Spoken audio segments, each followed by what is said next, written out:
السلام علیکم ورحمۃ اللہ وبرکاتہ۔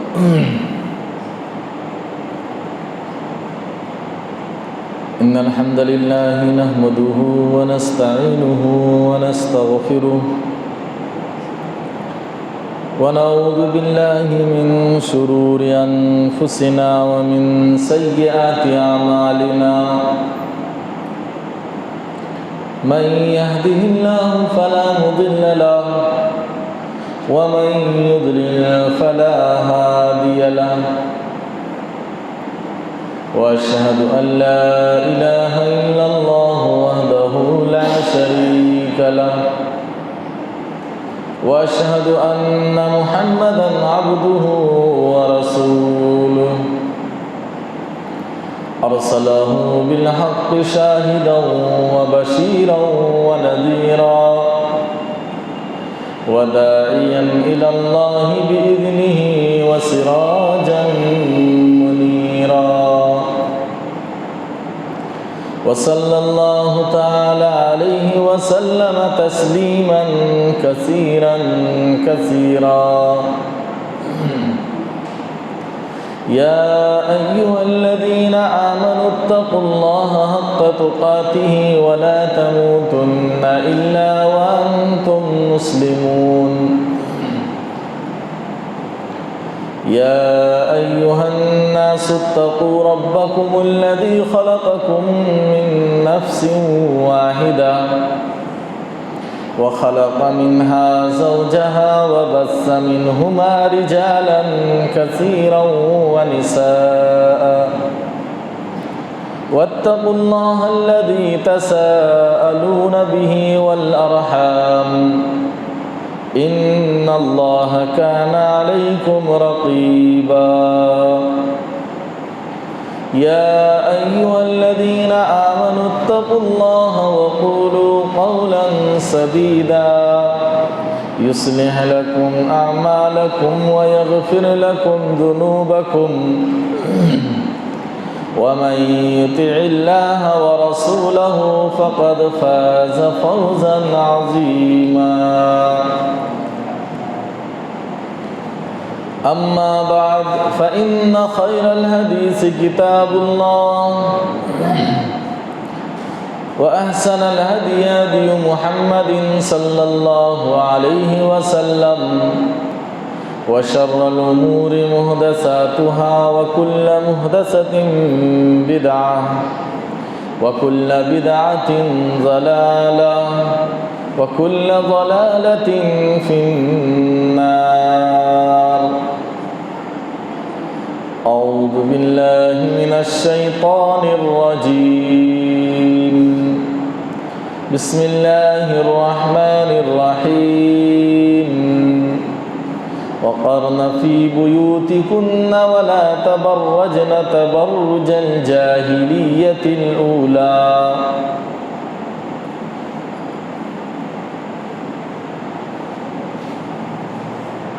معزز سامعین کرام، پردہ نشین خواتین اسلام، آج کی یہ نشست اور مجلس اور یہ پروگرام بہت ہی اہم ہے، اس اعتبار سے کہ آج کی اس پروگرام میں جہاں مرد حضرات نے شرکت کی، وہیں ہماری مائیں اور بہنوں نے بھی شرکت کی ہے۔ ضرورت ہے کہ ہم غور سے سنیں، خاموشی کا ماحول بنائیں اور پورے شوق اور توجہ کے ساتھ سنیں، اور ہماری نیت ہو کہ جو کچھ ہم قرآن و حدیث کی روشنی میں سنیں گے اور کہیں گے ہم ان پر عمل بھی کریں گے۔ یہ ہمارا عزم ہو، ارادہ ہو، یہ ہماری نیت ہونی چاہیے۔ آج جتنے کثرت سے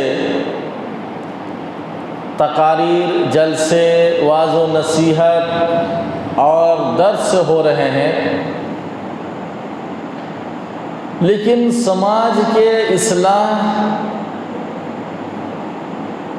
یا لوگوں کی اصلاح دکھائی نہیں دے رہی ہے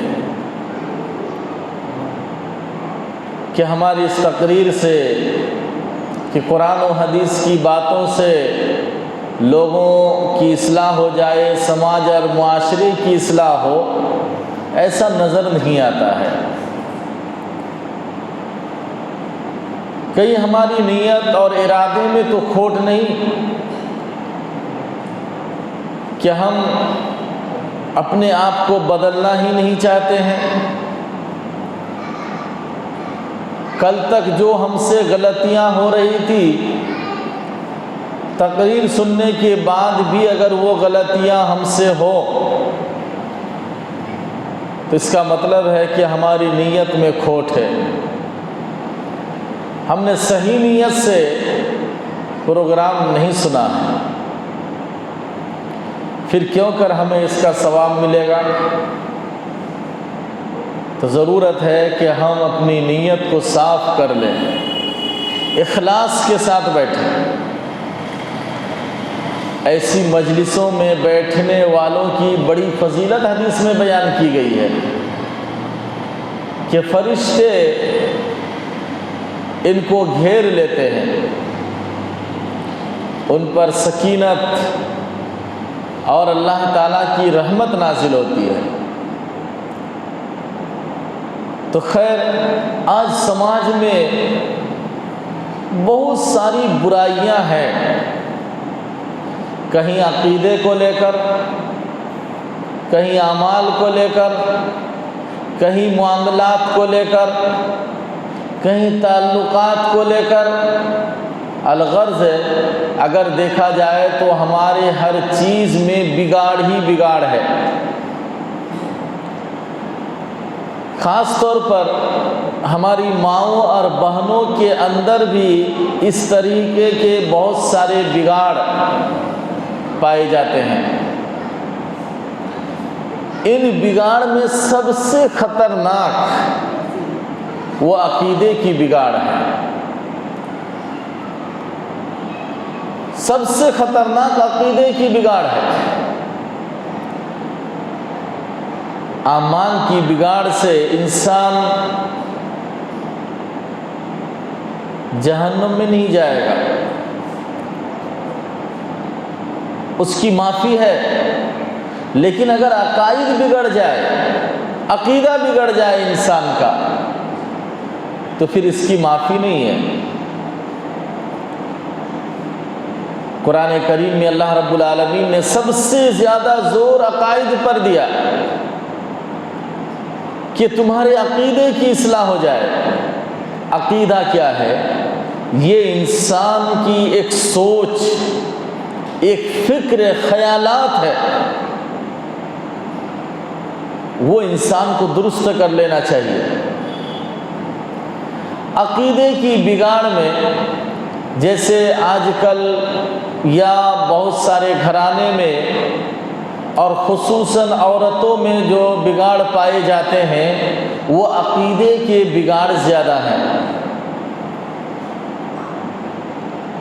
گھر میں کسی کو کچھ ہو گیا تو فوراً اس کا ذہن جاتا ہے کہ اس کو کسی شیطان کا اثر ہو گیا، یا جنات کا اثر ہو گیا، یا کسی کی نظر بد لگ گئی ہے، اور پھر وہ اس کے علاج کے لیے ایسے ایسے تدابیر اختیار کرتے ہیں کہ نعوذ باللہ وہ سراسر شرک ہوتے ہیں،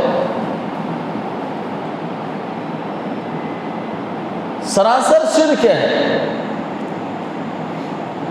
اب کسی کی طبیعت بگڑ گئی، چلو اس کو فلاں اوجھا کے پاس لے چلو، حکیم کے پاس لے چلو، اور وہاں جا کر کیا ہوتا ہے؟ وہ آپ کو دھوکے میں ڈال دیتا ہے، صرف آپ سے پیسہ ایٹھنے کے لیے آپ کو اور زیادہ ڈرا دیتا ہے۔ کہاں شیطانی اثرات ہے یا جنات کا اثرات ہے یا جادو کا اثر ہو گیا ہے، نہ جانے کیا کیا کہہ کر اس آدمی کو وہ حکیم طبیب اور ڈرا دیتا ہے۔ پھر چارہ نہ چارہ وہ کیا کرتا ہے، تعویذ لکھ کر دے دیتا ہے کہ اس کو لٹکا دو۔ کچھ تعویذ لکھ کر دیتے ہیں کہ اس کو پانی میں ڈبا کر پانی پلا دینا، کچھ لکھ کر دے دیتے ہیں کہ گھر کے چوکھٹ پہ اس کو لگا دینا۔ اس سے بڑھ کر کوئی سرسوں کو پھونک دیتا ہے، کہا کہ گھر کے ارد گرد اس کو چھڑک دینا۔ یہ سب شرک ہے، شرک۔ جب آپ عقیدے کی کتاب پڑھیں گے تو ان تمام اعمال اور ان تمام کاموں کو قرآن اور حدیث کی روشنی میں شرک قرار دیا گیا ہے کہ یہ سراسر شرک ہے۔ تعویذ لٹکانا، دروازے کے چوکھٹ پہ کچھ لکھ کر لٹکا دینا، اس سے خیر و برکت نہیں آتی ہے۔ خیر و برکت کے طریقے دوسرے ہیں اور ہیں جو اللہ کے نبی صلی اللہ علیہ وسلم نے ہمیں بتلایا ہے۔ اللہ کے نبی صلی اللہ علیہ وسلم نے فرمایا کہ جس گھر میں سورۃ البقرہ کی تلاوت ہو اس گھر میں شیطان نہیں آتا ہے۔ یہاں تو علاج موجود ہے کہ آپ صبح و شام سورۃ البقرہ کی آپ اپنے گھر میں تلاوت کریں، ہماری مائیں اور بہنیں بھی تلاوت کریں، گھر کے بچوں کو بھی تلاوت کرنے کا حکم دے، کہیں ان سے بھی۔ یہ تو اللہ کے نبی صلی اللہ علیہ وسلم کا طریقہ ہے۔ آپ نے علاج بتا دیا کہ جس گھر میں سورۃ البقرہ پڑھی جائے گی اس گھر میں شیطان داخل نہیں ہوگا۔ اور جو تدابیر ہم اپنا رہے ہیں، یہ جھاڑ پھونک اور دیگر چیزیں، اس سے صرف ہمارے عقیدے کی بگاڑ ہوتی ہے، ہمارا ایمان کمزور پڑتا ہے اور ہم کلمہ گو مشرک ہو جاتے ہیں۔ کلمہ پڑھنے کے بعد بھی ایک آدمی مشرک ہوتا ہے، ظاہر میں کلمہ پڑھ رہا ہے لیکن اس کے اعمال، اس کے خیالات، سوچ، یہ سارے کیا ہیں؟ یہ سب کے سب شرکیہ ہیں۔ اس لیے ہماری مائیں اور بہنیں ان چیزوں سے احتراز کرے، بچیں۔ اب کوئی آ گیا، کہا کہ لاؤ تیل پھکوا کے لے آؤ، پانی پھونک دو، یہ سب بدعت ہے۔ اللہ کے نبی صلی اللہ علیہ وسلم حسن اور حسین رضی اللہ عنہما ان کو دم کیا کرتے تھے، پھونکتے تھے، ایک دعا پڑھ کر، اعیذکما بکلمات اللہ تامہ من کل شیطان وہامہ ومن کل عین لامہ۔ اس دعا کو پڑھ کر اللہ کے نبی صلی اللہ علیہ وسلم حسن اور حسین کو دم کیا کرتے تھے۔ لہٰذا آج بھی ہمارے لیے یہ تعلیم ہے کہ ہم اپنے گھر کے چھوٹے بچوں کو، جن کو پڑھنا لکھنا نہیں آتا ہے، ابھی چھوٹے ہیں، پڑھنے کی عمر نہیں ہے، ہم اس دعا کو پڑھ کر ان بچوں کو دم کر دیں، بس اتنا ہی ہے۔ اب کوئی تعویذ لکھ کر اس کو لٹکا دیں اس پر، تو یہ شرک ہو جائے گا۔ خیر و برکت کے لیے ہمیں کیا کرنا ہوگا؟ بعض لوگوں کے دکان یا مکان میں کچھ لکھے ہوئے ہوتے ہیں نمبرات یا کچھ نقشہ بنا ہوا ہوتا ہے، اور کہتے ہیں کہ یہ دکان و مکان کی خیر و برکت کے لیے ہے۔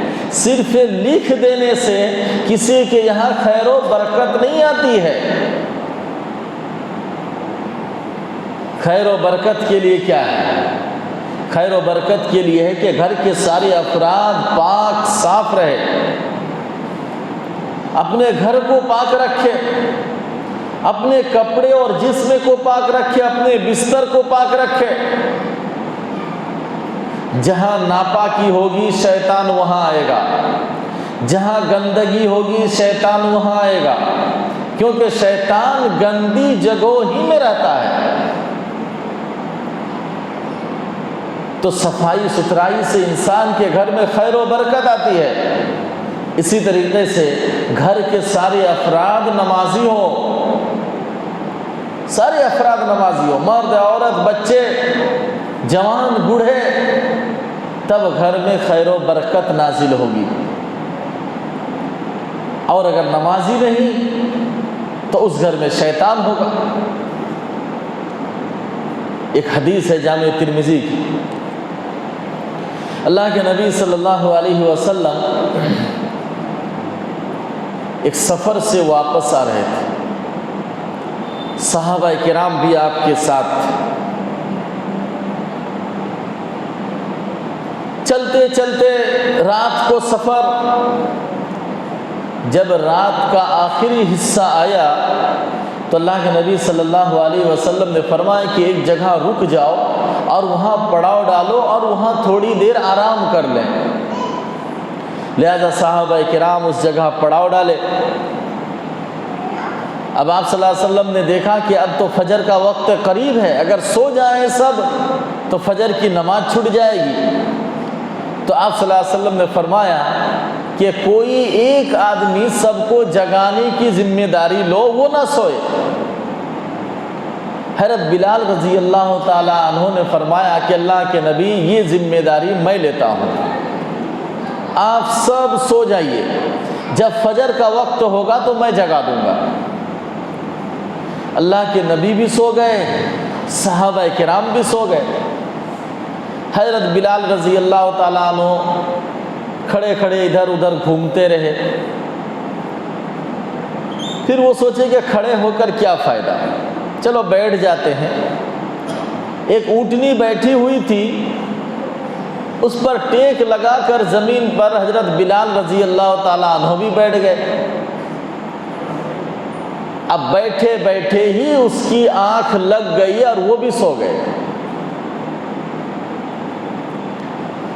جب فجر کے بعد صبح سورج نکل آیا اور اس کی دھوپ اور شعاعیں زمین پر پڑنے لگی تو اللہ کے نبی صلی اللہ علیہ وسلم کے چہرے پر جب دھوپ پڑی تو آپ صلی اللہ علیہ وسلم سب سے پہلے اٹھے انا للہ پڑھ کر، اور دیکھے کہ سب سوئے ہوئے ہیں۔ آپ نے دیکھا کہ بلال بھی سو رہے ہیں ٹیک لگا کر۔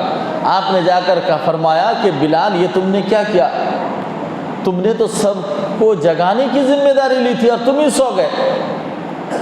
حضرت بلال نے کہا کہ اللہ کے نبی جس ذات نے آپ کی آنکھ بند کیا اس نے میری بھی آنکھ بند کر دی۔ اللہ کے نبی صلی اللہ علیہ وسلم نے صحابہ کرام سے فرمایا کہ یہاں سے چلو، اس جگہ شیطان کا غلبہ ہو گیا ہے، یہاں سے چلو۔ آپ وہاں نماز نہیں پڑھے، آپ نے صحابہ سے فرمایا کہ یہاں شیطان کا غلبہ ہو گیا، یہاں سے چلو۔ کچھ دور جا کر پھر پڑاؤ ڈالے اور پھر وہاں وضو کیے اور باقاعدہ جماعت کے ساتھ آپ صلی اللہ علیہ وسلم نے صحابہ کرام کو نماز پڑھائی جبکہ سورج نکل چکا تھا۔ ایک جگہ ایک دن سب کے سو جانے پر اللہ کے نبی صلی اللہ علیہ وسلم نے فرمایا کہ اس جگہ شیطان کا غلبہ ہو گیا ہے، یہاں سے چلو۔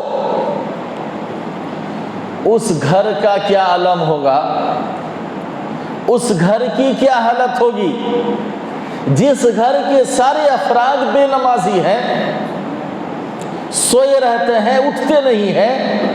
کیا اس گھر میں شیطان کا غلبہ نہیں ہوگا؟ اس گھر میں شیطان کا غلبہ ہوگا۔ جب آدمی نماز نہیں پڑھیں گے، پاکی صفائی کا اہتمام نہیں کریں گے تو شیطان کا غلبہ ہوگا۔ اور شیطان کا کام کیا ہے؟ انسانوں کو پریشان کرنا، انسانوں کو گمراہ کرنا، انسانوں کو راہ راستے سے بھٹکا دینا، یہی تو شیطان کا کام ہے۔ تو گھر میں خیر و برکت کے لیے گھر کے سارے افراد کو نمازی بننا ہوگا. صبح و شام قرآن کی تلاوت کرنی ہوگی گھروں میں. تلاوت کرنے سے کیا ہوتا ہے؟ اللہ تعالیٰ کی خیر و برکت اور رحمت نازل ہوتی ہے گھر میں. ایک صحابی کہتے ہیں کہ میں قرآن کی تلاوت کر رہا تھا اور گھر کے ایک کونے پر گھوڑا بندھا ہوا تھا. تو میں نے دیکھا کہ گھوڑا بدک رہا ہے ادھر سے ادھر، ایسا لگ رہا کہ رسی توڑ دے. تو میں نے غور سے دیکھا تو گھوڑے کے اوپر مجھے بدلی جیسی کوئی چیز نظر آئی. جب میں تلاوت روک دیتا تو گھوڑا بھی خاموش ہو جاتا، اور جب میں تلاوت کرتا تو گھوڑا بدکنے لگتا. کہتے ہیں کہ میں صبح کو جا کر اللہ کے نبی صلی اللہ علیہ وسلم سے یہ واقعہ بیان کیا تو اللہ کے نبی صلی اللہ علیہ وسلم نے فرمایا کہ اگر تم صبح تک قرآن کی تلاوت کرتے تو لوگ بھی اس کو دیکھ لیتے. وہ کیا تھا جانتے ہو؟ وہ اللہ کی رحمت تھی. تمہاری قرآن کی تلاوت کی وجہ سے اس کا نزول ہو رہا تھا، اور اسے دیکھ کر وہ گھوڑا تمہارا بدک رہا تھا. رحمت کے فرشتے تھے. قرآن کی تلاوت آج ہمارے گھروں سے بالکل ختم ہو چکی ہے. پہلے مسلمان گھرانے کی پہچان ہوا کرتی تھی کہ صبح و شام اس گھر سے قرآن کی تلاوت کی آواز آتی تھی. اب کوئی تلاوت نہیں کرتے ہیں. زیادہ تر لوگ تو قرآن کی تلاوت ہی سے ناواقف ہے، جانتے ہی نہیں قرآن تلاوت، اور جو جانتے ہیں اس کے پاس وقت ہی نہیں ملتا ہے. خیر، تو قرآن کی تلاوت کرنی ہوگی، تب جا کر گھر میں خیر و برکت کا نزول ہوگا اور چین و سکون نصیب ہوگی. یہ عقائد کے تعلق سے باتیں ہو رہی تھی کہ ہماری ماں اور بہنوں میں عقیدے کی زیادہ بگاڑ پائی جاتی ہے. باتوں باتوں میں وہ کہتے ہیں کہ اس کو کچھ اثر ہو گیا، یہ جنات کا، شیطان کا، فلاں کا، اس کا، اس کا، اور اس کے چکر میں پڑھ کر وہ شرکی اعمال کر بیٹھتے ہیں. کسی سے تعویذ لیتے ہیں، کسی سے تیل پڑوا لیتے ہیں، کسی سے سرسوں پڑوا لیتے ہیں، اور وہ سمجھتے ہیں کہ اسی میں ہماری بھلائی ہے. نعوذ باللہ من ذالک. بعض لوگ تو انگوٹھی یا کڑا کسی مصیبت یا بیماری کو دور کرنے کے لیے پہنتے ہیں یا پہنا دیتے ہیں. اس سے انسان کی پریشانی دور نہیں ہوتی اور پریشانی بڑھ جاتی ہے. اللہ کے نبی صلی اللہ علیہ وسلم کی مجلس میں ایک شخص سے آیا، اس کے ہاتھ میں ایک پیتل کا کڑا پہنا ہوا تھا. اللہ کے نبی صلی اللہ علیہ وسلم نے دیکھ کر فرمایا کہ یہ کیا ہے تمہارے ہاتھ میں؟ تو صحابی نے کہا کہ اللہ کے نبی، مجھے ایک بیماری ہے واہینہ نام کی، واہینہ بیماری، کہ دن بدن میں سوکھتا جا رہا ہوں، کمزور ہوتا جا رہا ہوں، میں دبلا ہوتا جا رہا ہوں. تو لوگوں نے بتایا کہ یہ کڑا پہن لو، تمہاری یہ بیماری ٹھیک ہو جائے گی. تو میں نے پہن لیا. اللہ کے نبی صلی اللہ علیہ وسلم نے فرمایا کہ اسے نکال کر پھینک، یہ تمہاری بیماری کو اور بڑھائے گا. اس سے تمہاری بیماری کم نہیں ہوگی، بیماری اور بڑھے گی، کیونکہ تمہاری بیماری کا علاج یہ کڑا یا انگوٹھا نہیں ہے. تمہاری بیماری کا علاج دوا ہے. اچھے ڈاکٹر، اچھے طبیب کو دکھاؤ، وہاں سے دوا لو. آج ہم یہ نہیں سوچتے ہیں. ایسے ہی کرتے کرتے دھیرے دھیرے ہمارے اندر عقیدے کی بگاڑ پیدا ہو جاتی ہے، اور ہم جانے انجانے شرکیہ اعمال کر بیٹھتے ہیں. یہ شرک کیا ہے؟ جس کی معافی نہیں ہے اللہ تعالیٰ کے یہاں. ان اللہ لا یغفر ان یشرک بہ ویغفر ما دون ذلک لمن یشاء۔ اللہ تعالیٰ فرماتا ہے کہ اللہ تعالیٰ شرک کو معاف نہیں فرماتا ہے، شرک کے علاوہ جتنے گناہ ہیں وہ جس کو چاہے معاف کر سکتا ہے، شرک کی معافی نہیں ہے۔ اس لیے بلا وجہ بلا ضرورت یہ سب اعمال کر کے اپنے ایمان اور اپنے عقیدے کو برباد نہ کریں، اپنے ایمان کی حفاظت کیجیے، اپنے عقیدے کی اصلاح کیجیے۔ چلیں آگے چلتے ہیں۔ عورتوں کے تعلق سے ایک اہم چیز ہے یا اہم حکم ہے اللہ تعالیٰ کا، وہ ہے پردہ۔ پردے کا حکم قرآن کریم میں اللہ تعالیٰ نے باقاعدہ بیان فرمایا، احادیث کے اندر اللہ کے نبی صلی اللہ علیہ وسلم نے بیان فرمایا۔ پردہ کی بڑی اہمیت ہے۔ اللہ کے نبی صلی اللہ علیہ وسلم کے زمانے میں جو صحابیات عورتیں تھیں یہ پردے کا بڑا اہتمام کرتی تھی، بہت اہتمام کرتی تھی۔ ایک صحابیہ، ایک عورت اللہ کے نبی صلی اللہ علیہ وسلم کے پاس آئی اور کہنے لگی کہ اللہ کے نبی مجھے مرگی کی بیماری ہے، اچانک میں بے ہوش ہو جاتی ہوں اور میرے جسم کے کپڑے کھل جاتے ہیں، میرے سطر کھل جاتا ہے، تو آپ دعا فرما دیجئے۔ اللہ کے نبی صلی اللہ علیہ وسلم نے فرمایا کہ سنو، اگر میں دعا کر دوں تو تمہاری بیماری ٹھیک ہو جائے گی، ختم ہو جائے گی تمہاری بیماری، اور اگر تم اس بیماری پر صبر کر لو تو تمہیں جنت ملے گی۔ دو آپشن، کیا کرنا ہے بولو؟ اگر میں دعا کر دوں تو تمہاری بیماری ٹھیک ہو جائے، اور اگر تم اس بیماری پر صبر کر لو تو تمہیں جنت ملے گی۔ اس عورت نے کہا کہ اللہ کے نبی میں اپنی بیماری پر صبر کر لوں گی، لیکن آپ اتنا دعا کر دیجئے کہ جب مجھ پر بے ہوشی طاری ہو تو میرا سطر نہ کھلے۔ اس کو اپنے پردے کا کتنا خیال تھا، کتنا خیال تھا۔ آج ہماری ماں اور بہنوں کو اپنے پردے کا یہ خیال نہیں ہے۔ پھر صحابہ کہتے ہیں کہ اس کے بعد جب بھی وہ بے ہوش ہوتی تو اس کا کپڑا جسم سے نہیں کھلتا تھا۔ یہ اللہ کے نبی صلی اللہ علیہ وسلم کی دعا کی برکت تھی۔ آگے چلیے، حضرت فاطمہ رضی اللہ تعالی عنہا، کون نہیں جانتے کہ اللہ کے نبی صلی اللہ علیہ وسلم کی بیٹی تھی، بڑی پیاری چہیتی بیٹی تھی، سب سے چھوٹی بیٹی تھی۔ اللہ کے نبی صلی اللہ علیہ وسلم بہت چاہتے تھے۔ اللہ کے نبی کے وفات کے کچھ مہینے کے بعد حضرت فاطمہ وفات پائی۔ وفات سے پہلے اپنے شوہر حضرت علی رضی اللہ تعالیٰ عنہ کو بلائی اور کہنے لگی کہ دیکھیے آپ میرا شوہر ہیں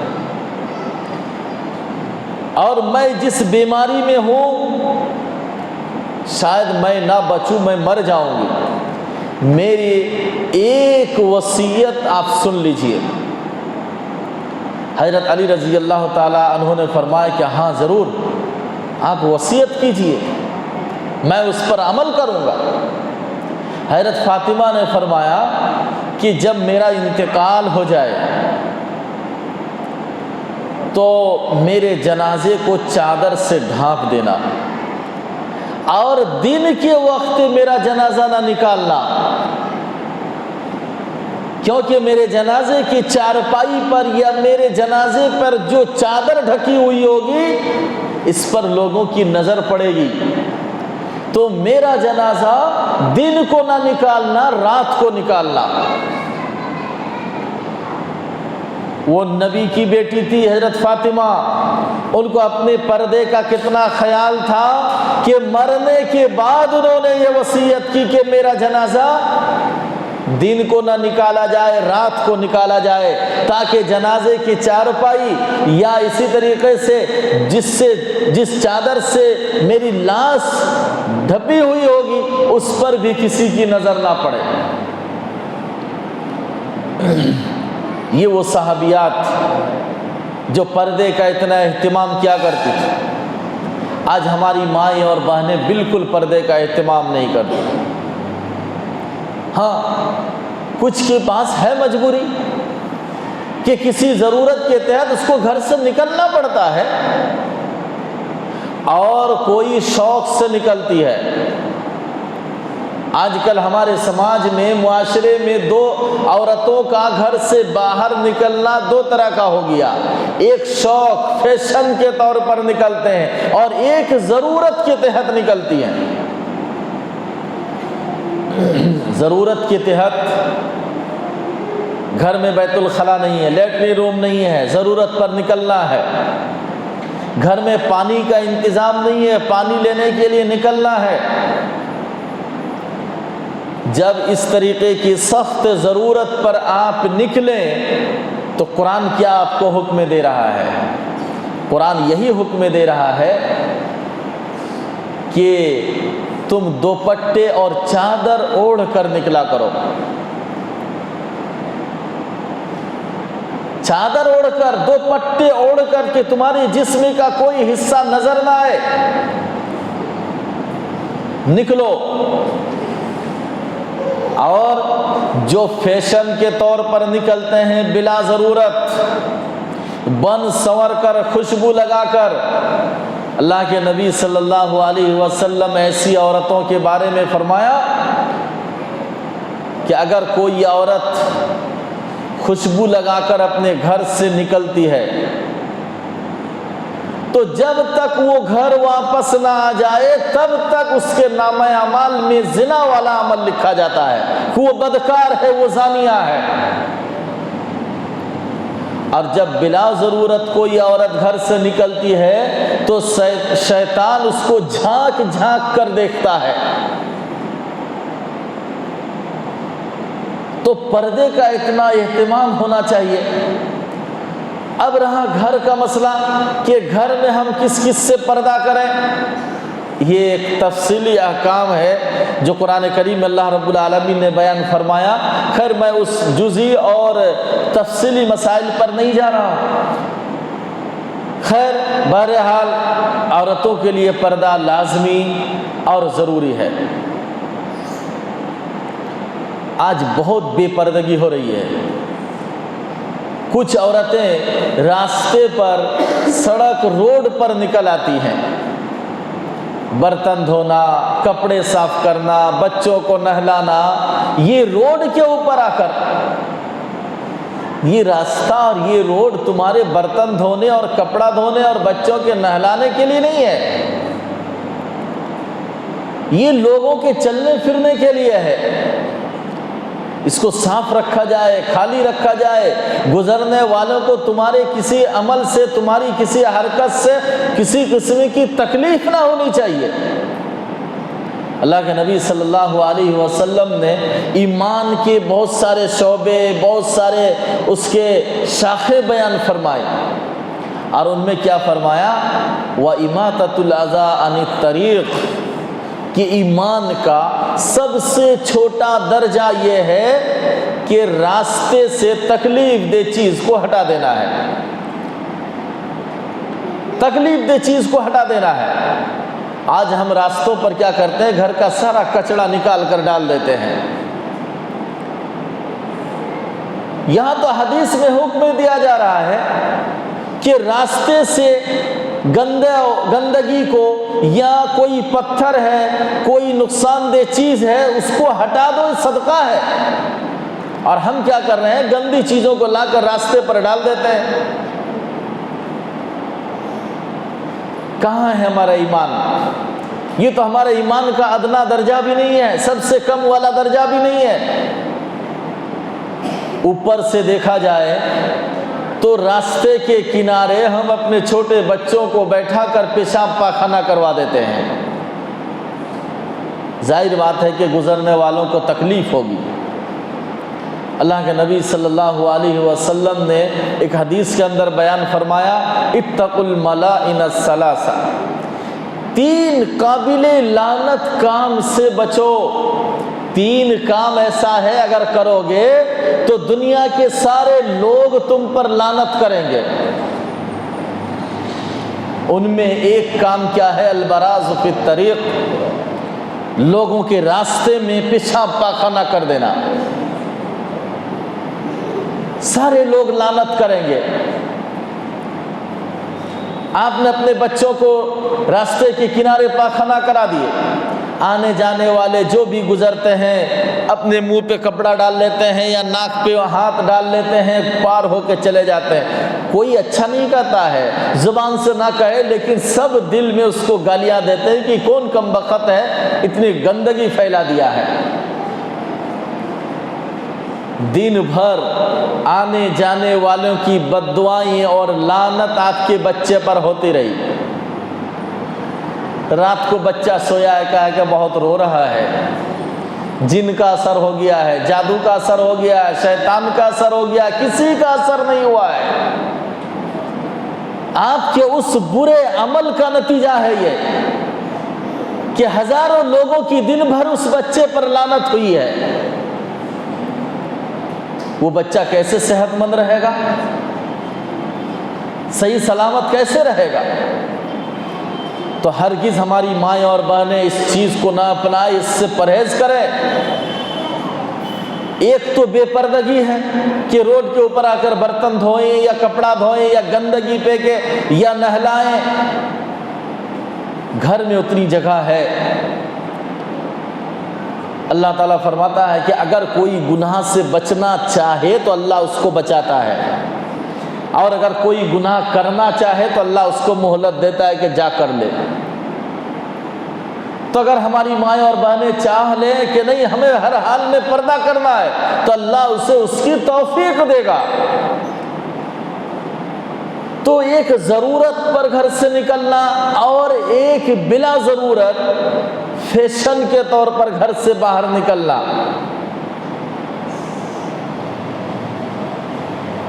بلا ضرورت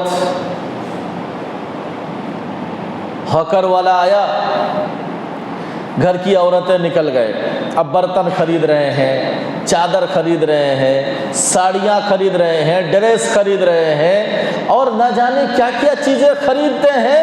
وہ ان چیزوں کو ایک مردوں کے سامنے ایک مرد جا کر خریدنے میں شرماتا ہے، لیکن وہ عورت ہو کر ایک مرد سے خریدنے میں شرماتی نہیں ہے۔ کہاں گئی ایمانی غیرت؟ وہ ہکر والا وہ آدمی کون ہے تمہارا رشتے میں؟ اس سے تو پردہ ضروری ہے، اس سے پردہ فرض ہے۔ اپنے گھر کے مردوں سے کہو کہ ہماری یہ چیزیں لا دو بازار سے، وہ لا کر دیں گے آپ سے، لیکن آپ خود نکل جائیں اور اس سے باتیں کریں، یہ گناہ ہے، کبیرہ گناہ ہے۔ بے پردگی بہت عام ہوتی جا رہی ہے، اور چونکہ ہماری مائیں اور بہنیں بھی سن رہی ہیں، میں نے کہا کہ بلا ضرورت نکلنا۔ ہمارے سماج کی کچھ مسلم لڑکیاں ہیں جو برقعے کی آڑ میں پورا بازار اور مارکیٹ گھوم لیتی ہے، اور وہ سمجھتی ہے کہ یہ برقع پہننا ہمارے سارے گناہوں کا کفارہ بن جاتا ہے۔ نعوذ باللہ، ایسا نہیں ہے۔ کسی عورت کا، کسی لڑکی کا تنہا اپنے گھر سے نکل کر کہیں جانا، حدیث میں اس کی ممانعت ہے، حدیث میں ممانعت ہے۔ اگر کوئی عورت مالدار ہے، حج کرنے کی استطاعت رکھتی ہے، لیکن وہ تنہا حج پہ نہیں جا سکتی ہے، اللہ کے نبی صلی اللہ علیہ وسلم نے فرمایا کہ اس کے ساتھ اس کا کوئی محرم رشتہ دار ہونا چاہیے، باپ، بھائی، بیٹا، چچا، ماموں، جس سے اس کا نکاح ناجائز اور حرام ہے، ایسے کسی رشتہ دار کا اس عورت کے ساتھ ہونا ضروری ہے، تب وہ حج کے لیے جا سکتی ہے۔ وہ تو حج ایک بہت بڑی عبادت ہے۔ یہ بازار کی مارکیٹنگ کیا ہے کہ ہماری جوان لڑکیاں، ہماری جوان بہنیں، بیٹیاں نکل کر بازار میں چلی جاتی ہے، خود کو شرم آتی ہے دیکھ کر، یہ مردوں کے سامنے جا کر اپنے جسم کی نمائش کرتی ہے، کپڑے خریدتے ہیں۔ یہ بہت غلط چیز ہے۔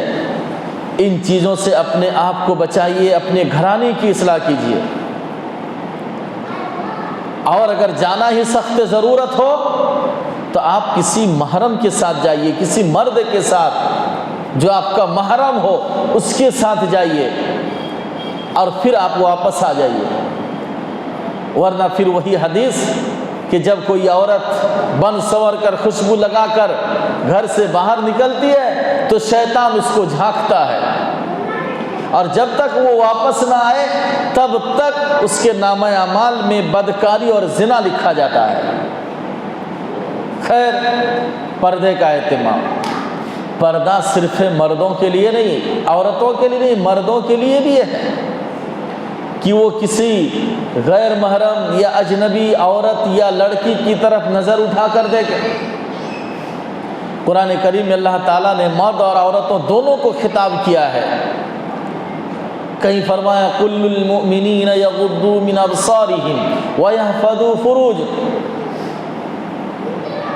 کہ نبی آپ کہہ دیجئے مومن مردوں سے کہ وہ اپنی نگاہیں نیچے رکھیں اور اپنی شرمگاہ کی حفاظت کریں۔ کہیں آپ نے فرمایا قُلْ لِلْمُؤْمِنَاتِ يَغْضُضْنَ مِنْ أَبْصَارِهِنَّ وَيَحْفَظْنَ فُرُوجَهُنَّ، اے نبی صلی اللہ علیہ وسلم آپ مومنہ عورتوں سے کہہ دیجئے کہ وہ اپنی نگاہیں نیچی رکھیں، اپنی شرمگاہ کی، اپنی عزت کی حفاظت کرے۔ قرآن کریم میں پردے کے احکام کے بارے میں بہت ساری آیتیں ہیں۔ ایک جگہ اللہ تبارک و تعالیٰ نے فرمایا وَقَرْنَ فِي بُيُوتِكُنَّ وَلَا تَبَرَّجْنَ تَبَرُّجَ الْجَاهِلِيَّةِ الْأُولَىٰ، کہ مسلمان عورتیں اپنے گھروں میں رہیں، زمانے جاہلیت کی طرح وہ باہر گھومتی پھرتی نہ رہیں۔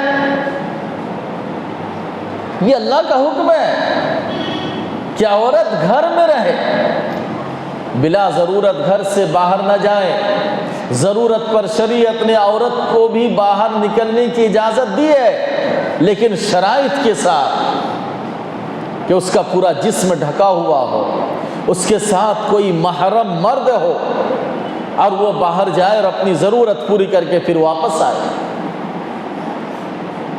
خیر، اس طریقے کی باتیں اور بھی ہیں، ان میں سے ایک ہے گھرانہ ماحول، گھر کا ماحول۔ کہ ہمارا گھر کا ماحول کیسا ہونا چاہیے؟ عام طور پر جب آدمی لڑکے کی شادی کراتا ہے اور ایک لڑکی کو بہو بنا کر گھر لے آتا ہے تو اس گھر کے سارے افراد کی بڑی امیدیں وابستہ ہوتی ہیں اس سے، کہ گھر میں آئے گی، گھر کا کام سنبھالے گی، ساس سسر کی خدمت کرے گی، میل جول سے سب رہیں گے، خوشگوار ماحول پیدا ہوگا۔ لیکن کچھ دنوں میں دیکھا جاتا ہے کہ ساری امیدوں پر پانی پھر جاتا ہے۔ آتے ہی کچھ دنوں کے بعد لڑائی جھگڑے اختلاف شروع۔ سبب کیا ہے اس کا؟ کیا ہم نے لڑکی کے انتخاب کرنے ہی میں کہیں غلطی تو نہیں کیا ہے؟ یا پھر ہمارے گھر کے ماحول کی وجہ سے وہ بگڑ تو نہیں گئی ہے؟ دونوں طرف سے کچھ غلطیاں پائی جاتی ہے۔ کچھ غلطیاں ہیں جو اس نئی نویلی دلہن جو گھر میں بہو بن کر آئی ہے اس کی طرف سے کچھ غلطیاں ہوتی ہے، اور کچھ غلطیاں اس گھر کے ذمہ دار جو اس لڑکی کے رشتے میں ساس سسر یا دوسرے جو ذمہ دار قسم کے لوگ ہیں اس کی کچھ غلطیاں ہوتی ہیں۔ بہرحال لڑکی جب شادی ہو کر اپنے سسرال آ جائے تو اپنے دل و دماغ پر اس بات کو بیٹھا لے کہ جس گھر میں میں جا رہی ہوں وہ ایک اجنبی گھرانہ ہے، وہاں کا ماحول کیا ہے مجھے نہیں پتا، وہاں کے لوگوں کے مزاج کیسے نہیں پتا۔ جب وہ آ جائے اس گھر میں تو وہ کوشش کرے کہ اس گھرانے کی اصلاح کر لے، اس گھرانے کی اصلاح کر لے۔ بے نمازی ہے تو اس گھر کے افراد کو نماز کا حکم دیں، بے پردگی ہے تو اس گھر کے افراد کو پردہ کرنے کا حکم دیں۔ کچھ غلطیاں کچھ خامیاں ہیں تو ان کی نشاندہی کرے، ایسا نہ ہو کہ یہ بھی آ کر ان کی غلطیوں پہ ڈھل جائے کہ اچھا خاصا باپ گھر میں تھی تو نماز پڑھتی تھی، سسرال آئی کوئی نماز نہیں پڑھ رہے، یہ بھی بے نمازی بن گئی۔ باپ گھر میں پردہ کرتی تھی، یہاں دیکھیں کہ یہاں کا ماحول بے پردگی کا ہے، وہ خود بھی پردہ کرنا چھوڑ دیا۔ نہ، ایسا نہیں ہونا چاہیے۔ اس لیے اللہ کے نبی صلی اللہ علیہ وسلم نے فرمایا کہ جب تم اپنے لڑکوں کے لیے لڑکیوں کو انتخاب کرو، تلاش ہو، تو دیندار اور با اخلاق لڑکی کا انتخاب کرو۔ دیندار ہونا چاہیے تاکہ اس کی دینداری پورے گھر میں اثر کر جائے۔ آتی ہے تو اس لڑکی کے لیے یہ ضروری ہے، اخلاقی فریضہ ہے کہ شوہر کے تمام رشتہ داروں کی وہ عزت کرے، تمام رشتہ داروں کی۔ شوہر کی بہن ہے، ماں ہے، باپ ہے، بھائی ہے، بھابھی ہے، یا جو بھی اس کے رشتہ دار ہے، اس نئی نویلی لڑکی جو بہو بن کر آئی ہے، دلہن بن کر، اس کے لیے ضروری ہے کہ وہ اپنے شوہر کے تمام رشتہ داروں کی کیا کرے؟ عزت کرے۔ ماں ہے، ماں کی عزت کرے، باپ ہے تو باپ کی عزت کرے، اپنے شوہر کی عزت کرے، دوسرے رشتہ داروں کی عزت کرے۔ اگر وہ اس گھر میں آ کر ان لوگوں کی عزت نہیں کریں گے تو پھر انبن شروع ہو جائیں گے، اختلافات پیدا ہوں گے، لڑائی جھگڑے شروع ہوں گے، اور نتیجہ کیا ہوگا؟ نتیجہ یہی کہ گھر جہنم نما بن جائے گی۔ دوسرے طرف سے غلطیاں اس گھر کے افراد، ساس سسر ہو، نند ہو، یا اس کے جو ہے گتنی یا کوئی رشتہ دار، یہ لوگ شادی سے پہلے ہی اپنے ذہن میں ایک بات بیٹھا لیتی ہے کہ وہ آئے گی اور اس کو نوکر کی طرح ہم استعمال کریں گے۔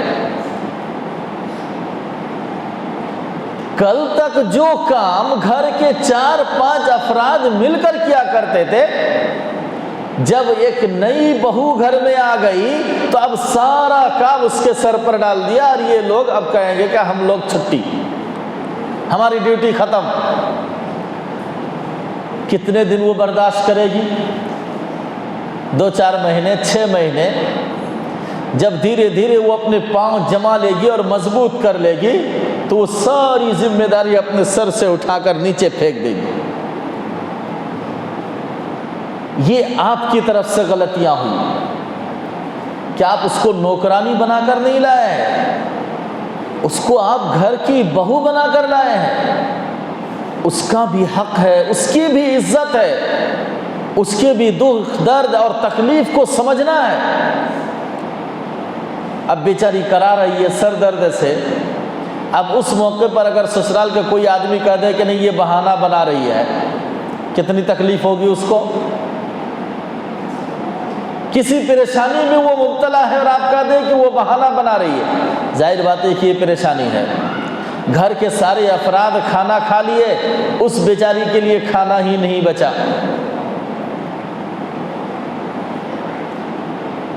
جبکہ حدیث میں کیا ہے, اللہ کے نبی صلی اللہ علیہ وسلم فرماتے ہیں لیس المؤمن, وہ شخص سے مومن اور مسلمان نہیں جو بھر پیٹ رات گزارتا ہے اور اس کا پڑوسی بھوکا رات گزارے. خود تو پیٹ بھر کر کھانا کھا لیا اور اس کا پڑوس کا ایک آدمی بیچارہ بھوکا رہ گیا رات بھر, آپ نے اس کی خبر نہیں لی. اللہ کے نبی صلی اللہ علیہ وسلم فرمایا کہ وہ مومن نہیں ہے. یہ تو پڑوسی کی بات تھی, آپ کی بہو تو آپ کے گھر میں سوئے گی, گھر کا سارا افراد کھانا کھایا اور اس کے لیے کھانا نہیں ہوا. بیچاری رات بھر گھٹ گھٹ کر آنسو بہا کر رات گزارتی ہے. تو پھر کیا ہوگا جب اس کے اختیارات میں آ جاتے ہیں معاملات, تب اب وہ ساس سسر کو بھوکا رکھتی ہے کہ لو یہ سزا تو شروع میں مجھے دیا کرتے تھے, اب تم لو. اس طریقے کی چھوٹی چھوٹی باتوں کو لے کر گھر کا ماحول بگڑ جاتا ہے. گھر میں جو بہو بن کر آئے, یقیناً اس کی ذمہ داری ہے کہ وہ گھر کے کام کاج کرے, شوہر کی خدمت کرے. بہت ساری صحابیات کا واقعہ موجود ہے. خود حضرت فاطمہ رضی اللہ تعالی عنہ جو اللہ کے نبی صلی اللہ علیہ وسلم کی پیاری بیٹی تھی, گھر کا کتنا کام کرتی تھی اور اپنے شوہر بچوں کی کتنی خدمت کیا کرتی تھی. دور سے پانی لاتی تھی, گھر میں چکی سے آٹا پیستی تھی, جس کی وجہ سے ہاتھوں میں چھالے پڑ جاتے تھے, دن بھر تھک جاتی تھی. ان کی اس محنت کو دیکھ کر انہوں نے اپنے شوہر حضرت علی سے ایک دن شکایت کی کہ اجی گھر میں بہت کام ہو جاتا ہے, تھک جاتی ہوں, ہاتھ میں چھالے پڑ جاتے ہیں, بڑی پریشانی ہوتی ہے, کچھ دوسرا انتظام کرو نا. حضرت علی رضی اللہ تعالیٰ عنہ نے فرمایا کہ جاؤ اپنے باپ کے پاس, اور میں نے سنا ہے کہ وہاں کچھ غلام اور لونڈیاں آئی ہیں, جا کے اپنے باپ سے کہو کہ ایک لونڈی ایک نوکر ہمیں دے دیں, تو تمہارے کام میں ہاتھ بٹائیں گے تو کام میں تھوڑی آسانی ہو جائے گی. حضرت فاطمہ رضی اللہ تعالی عنہ اللہ کے نبی صلی اللہ علیہ وسلم کے گھر تشریف لے جاتی ہیں. اتفاق سے اللہ کے نبی صلی اللہ علیہ وسلم گھر میں نہیں, حضرت عائشہ تھی. انہوں نے پوچھا کیا بات ہے؟ کہا کہ ابو سے ملنے آئی تھی, کام کر کر کے بڑی پریشانی ہے, ہاتھوں میں چھالے پڑ جاتے ہیں, تو میں نے سنا کہ کوئی غلام لونڈی آئے ہیں تو ایک نوکر ہمیں بھی دے دے. کہا کہ تمہارے ابو تو گھر پہ نہیں ہیں, تو آئے تو میں بتا دوں گی. حضرت فاطمہ رضی اللہ تعالیٰ عنہ واپس چلی گئی. اللہ کے نبی صلی اللہ علیہ وسلم جب گھر آئے تو حضرت عائشہ نے فرمایا کہ آپ کی بیٹی آئی تھی, اور سسرال میں بہت سارے کام کاج محنت کی وجہ سے ان کو تکلیف ہو جاتی ہے, پریشانی ہو جاتی ہے, اس لیے وہ ایک لونڈی یا غلام مانگ رہے تھے. یہ سن کر اللہ کے نبی صلی اللہ علیہ وسلم فوراً چلتے ہیں اپنی بیٹی کے گھر, اور آواز کچھ نہیں, اللہ کے نبی ڈائریکٹ گھر میں گھس جاتے ہیں. بیٹی اور داماد ایک ہی بستر پر لیٹے ہوئے ہیں, اللہ کے نبی اندر گھس گئے. وہ اٹھنا چاہا تو اللہ کے نبی صلی اللہ علیہ وسلم فرمایا کہ نہ, لیٹے رہو. اور بیٹی اور داماد کے بیچ میں اللہ کے نبی صلی اللہ علیہ وسلم بیٹھ گئے اور فرمایا کہ فاطمہ تم گئی تھی, کہا کہ جی ابو، بہت کام سسرال میں، ہاتھوں میں چھالے پڑ جاتے ہیں، تھک جاتی ہوں دن بھر کام کرتے کرتے، تو کوئی یہ غلام یا لونڈی دیتے، نوکر، تو میرے کام میں تھوڑا ہاتھ بٹا دیتے۔ اللہ کے نبی صلی اللہ علیہ وسلم نے فرمایا کہ فاطمہ، میں تمہیں ایک عمل بتا دیتا ہوں، وہ عمل تمہارے لیے نوکر اور خادم سے بہتر ہے۔ کیا عمل؟ کہ دن بھر جب تم کام کر کے تھک جاؤ اور رات کو اپنے بستر پر سونے کے لیے آؤ تو 33 بار سبحان اللہ، 33 بار الحمدللہ اور 34 بار اللہ اکبر کہہ کر سو جانا۔ جب تم صبح کو اٹھو گے تو ساری تھکان تم سے دور ہو جائے گی، اور صبح تم اٹھو گے تو پورے نشاط اور چستی کے ساتھ اٹھو گے، پھر تازہ دم ہو کر دن بھر تم کام کرو گی تو تھکو گی نہیں۔ اللہ کے نبی صلی اللہ علیہ وسلم اگر چاہتے تو اپنی بیٹی کی تکلیف کو دیکھتے، چاہتے تو آپ اس کی جگہ ایک نوکر، ایک خادم دے دیتے، غلام دے دیتے، لیکن نہ۔